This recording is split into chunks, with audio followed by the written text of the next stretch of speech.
U just have to start. You just have to do it. And ഇത് പറയുമ്പോൾ എളുപ്പമാണെന്ന് അറിയാം, പക്ഷെ എന്നാലും പറയാണ്, നിങ്ങൾ അത് ചെയ്തേ പറ്റുള്ളൂ. And there is a saying that the scariest moment is just before you start.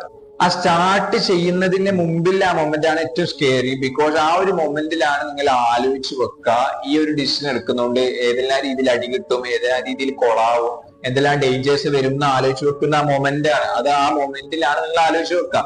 പക്ഷേ അത് ആലോചിക്കുന്നത് ആ ഡിസിഷനിൽ ഒരു കുഴപ്പമുണ്ടായിട്ടല്ല, നിങ്ങളുടെ ഉള്ളിലുള്ള ഒരു സെറ്റിംഗ് സോൺ ആയിട്ടാണ്, which is the survival mode. നമ്മളെ ആൻസിസ്റ്റേഴ്സ് പണ്ട് ജീവിച്ചത് ഹണ്ട് ചെയ്തിട്ടാണ്. അവരുടെ കയ്യിൽ എപ്പോഴും ഒരു ആയുധം അല്ലെങ്കിൽ വടി ഉണ്ടാവും. പക്ഷെ അത് ഹണ്ട് ചെയ്യാൻ വേണ്ടിയിട്ടല്ല മെജോറിറ്റി ഓഫ് ദ ടൈം. ഏതെങ്കിലും ആനിമൽ അറ്റാക്ക് ചെയ്യുന്ന രീതിയിൽ അവരെ സേഫ് ആക്കി വെക്കാൻ, അല്ലെങ്കിൽ ഡിഫൻസ് രീതിയിൽ വെക്കുന്നതാണ് ആ വടി. ആൻഡ് കാലങ്ങൾ കടന്നുപോയി നമ്മൾ ഇവിടെ വരെ എത്തി. വടിയും കാര്യങ്ങൾ പോയിനെങ്കിലും നമ്മുടെ ഉള്ളിൽ ഇപ്പോഴും അതുണ്ട്, ദ സർവൈവൽ തിങ്. ആ ട്രേറ്റ് നമ്മുടെ ഉള്ളിൽ ഇൻഗ്രെയിൻഡ് ആണ്. അതായത് എപ്പോഴാണ് എന്തെങ്കിലും കുഴപ്പം നടക്കാന്നുള്ള രീതിയിൽ നമ്മൾ എപ്പോഴും സർവൈവൽ മോഡിലാണ്. നമ്മളിപ്പോ ഫ്രണ്ട്സിന്റെ കൂടെ പുറത്തു പോവാണെങ്കിലോ എവിടെയെങ്കിലും പോവാണെങ്കിലോ നമ്മൾ എപ്പോഴും ചിന്തിക്കും, ഈ വണ്ടിക്ക് എന്തെങ്കിലും ആയാലോ, ആ വണ്ടി വീണാലോ, ഈ ബിൽഡിംഗ് പൊട്ടിയാലോ. ആൻഡ് ഇത് ചെറിയ സില്ലി ആയിട്ടുള്ള കാര്യങ്ങളാണ്, പക്ഷേ അത് എന്നാലും സെൽഫ് ഡിഫൻസ് തന്നെയാണ്. അതായത് ഒരു സെൽഫ് സർവൈവൽ മോഡാണ് അത്.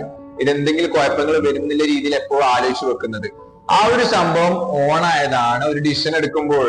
സോ ഡിസിഷനിൽ ഒരു കുഴപ്പമില്ല, നിങ്ങൾ ആ ഉള്ളിലുള്ള ആ മോഡ് ഓൺ ആയതാണ്. ആൻഡ് ആ മോഡ് ഓഫ് ആക്കാൻ കഴിയില്ല. ആ ഒരു ഡിഫാൾട്ട് മോഡാണ് നിങ്ങളെ സേഫ് ആക്കി വെക്കാനുള്ളത്. അതെന്തായാലും അത് ഓണിൽ തന്നെ കിടക്കും, കാരണം നിങ്ങൾ സേഫ് ആക്കി വെക്കാൻ വേണ്ടിയിട്ടാണ്. സോ റിമെമ്പർ ദാറ്റ് ആ മോഡ് അവിടെ തന്നെ ഉണ്ടാവും. നിങ്ങൾ ആ ഡിസിഷന് വിശ്വസിച്ചിട്ട് ഇറങ്ങലാണ്. സോ വെൻ നെക്സ്റ്റ് ടൈം ഒരു ഡിസിഷൻ എടുക്കുമ്പോൾ വിചാരിക്കുക, ഒരു എന്തെല്ലാം കുഴപ്പങ്ങൾ വരും, എന്തെല്ലാം രീതിയിൽ കൊള്ളാവുന്ന വിചാരിക്കുമ്പോൾ മനസ്സിലാക്കുക, ഇതൊരു survival മോഡാണ്. I believe in that decision and I am taking that decision. So you just have to do it.